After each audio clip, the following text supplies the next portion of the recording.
오늘은 예레미야 30장으로 하루를 시작하겠습니다. 오늘 본문을 통해서 기록된 하나님의 약속이라는 제목으로 말씀을 묵상해 보도록 하겠습니다. 우리가 인생을 살아가다 보면 문서가 가진 힘이 얼마나 큰지 잘 경험할 수가 있습니다. 물론 말로 한 약속을 잘 지키는 사람들이 있는데 그야말로 정직하고 성실한 사람들입니다.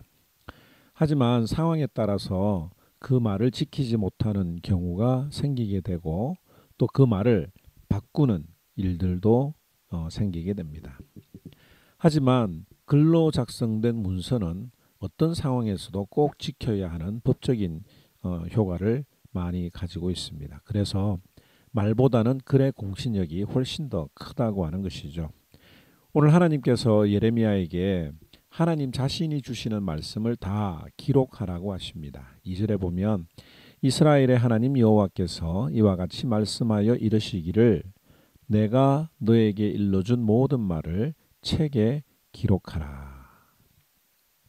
하나님께서 이 일러준 말이 어떤 내용입니까? 70년이 지나고 나면 이스라엘 백성들과 유다의 포로를 다시 고향으로 돌아오게 하시겠다는 그 내용을 책으로 기록하라고 하신 것입니다. 왜 하나님께서는 이런 내용을 글로 기록하라고 하셨을까요?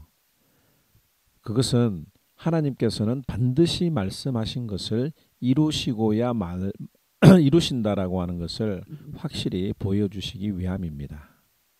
또 기록된 말씀을 통해서 모든 사람들로 하여금 하나님의 말씀은 절대 거짓이 아니고 반드시 이루어진다고 하는 것을 온 천하에 알려주시기 위함이었습니다. 하나님께서는 종종 우리들에게 자신의 말을 글로 쓰게 하셨습니다. 출애굽기 34장 27절에도 두 번째 십계명 돌판을 모세에게 주실 때에도 이 말들을 기록하라고 하셨습니다. 그리고 그 기록은 곧 하나님과 이스라엘 백성들과의 언약, 약속이 되게 하신 것이죠. 또 요한계시록 21장 5절에서 7절에도 보면 보좌에 앉으신 이가 이르시되 보라 내가 만물을 새롭게 하노라 하시고 또 이르시되 이 말은 신실하고 참되니 기록하라 하시고 또 내게 말씀하시되 이루었도다 하시니라. 하나님께서는 반드시 기록된 자신의 약속을 이루시고 마시는 분입니다. 그러므로 우리가 믿는 신앙은 하나님의 기록된 약속, 즉 성경을 믿는 신앙이어야 합니다. 하나님의 말씀, 성경을 벗어난 그 어떤 것들은 믿어서도 안 된다는 것이죠. 오늘 본문에 기록된 하나님의 약속을 좀 더 구체적으로 표현을 하면 11절의 말씀이라고 생각이 됩니다. 이는 여호와의 말씀이니라 내가 너와 함께 있어 너를 구원할 것이라. 우리는 하나님을 떠났던 백성이지만 하나님께서는 반드시 나와 함께 하셔서 구원하시겠다고 하는 그 약속을 글로 기록하게 하셨습니다. 정말 우리에게 큰 힘이 되는 말씀이 아닐 수가 없습니다. 그런데 우리가 이 약속을 믿고 내 마음대로 살아도 되는가라는 질문을 해볼 수가 있죠. 하나님이 나와 함께 하신다면 반드시 구원하시겠다면 내가 내 마음대로 살아도 되지 않는가라고 생각할 수 있겠지만 아닙니다. 하나님께서는 하나님의 자녀들이 거룩하게 살아가기를 원하시고 또 정금같이 나오도록 우리의 믿음을 연단하십니다. 그래서 그러기 위해서는 반드시 우리의 죄를 물으십니다. 11절 하반절에 보면 내가 법에 따라 너를 징계할 것이요 결코 무죄한 자로만 여기지는 아니하리라. 또 15절에 보면 지금 이스라엘 백성들이 70년 동안 바벨론 포로 생활을 하는 이유는 이스라엘 백성들의 악행과 죄가 많기 때문에 하나님께서 그 일을 행하신 것이라고 밝히고 있습니다. 또 24절에도 보면 여호와의 진노는 그의 마음에 뜻한 바를 행하여 이루기까지는 돌이키지 아니하나니 너희가 끝날에 그것을 깨달으리라. 하나님께서는 우리를 구원해 주십니다. 그러나 반드시 하나님 앞에서 죄 문제를 해결해야 한다고 말씀하십니다. 물론 우리가 우리의 죄 문제를 해결할 수가 없죠. 나의 죄 문제 때문에 고통받고 괴로워하며 회개하며 하나님을 찾는 자에게는 반드시 하나님께서 은혜를 주신다고 약속하십니다. 17절에 하나님께서는 나의 상처로부터 새살을 돋아나게 하여 너를 고쳐주신다 하셨습니다. 오늘 이 말씀을 기억하면서 짧은 내용이지만 하나님의 징계를 받을 때가 있을 것입니다. 그런데 그 하나님의 징계는 나를 죽음에서 건져내시고 죄에서 돌아오기를 원하시는 하나님의 사랑이라고 하는 것을 기억하면 좋겠습니다. 왜냐하면 나는 하나님의 백성이요 하나님이 나의 하나님이시기 때문에 그렇죠. 22절에 너희는 내 백성이 되겠고 나는 너희들의 하나님이 되리라. 이것이 기록된 하나님의 사랑이라. 오늘 이 말씀을 통해서 이 약속의 말씀을 붙들고 또 하나님만 의지하며 살아가는 저와 여러분들이 되기를 주님의 이름으로 축원합니다. 제30장 여호와께로부터 말씀이 예레미야에게 임하여 이르시니라. 이스라엘의 하나님 여호와께서 이같이 말씀하여 이르시기를 내가 네게 일러준 모든 말을 책에 기록하라. 보라, 내가 내 백성 이스라엘과 유다의 포로를 돌아가게 할 날이 오리니 내가 그들을 그 조상들에게 준 땅으로 돌아오게 할 것이니 그들이 그 땅을 차지하리라. 여호와께서 이스라엘과 유다에 대하여 하신 말씀이 이러하니라. 여호와께서 이와 같이 말씀하시되 우리가 무서워 떠는 자의 소리를 들으니 두려움이요 평안함이 아니로다. 너희는 자식을 해산하는 남자가 있는가 물어보라. 어찌하여 모든 남자가 해산하는 여자같이 손을 자기 허리에 대고 모든 얼굴이 겁에 질려 새팔에 젖는가? 슬프다 그날이여.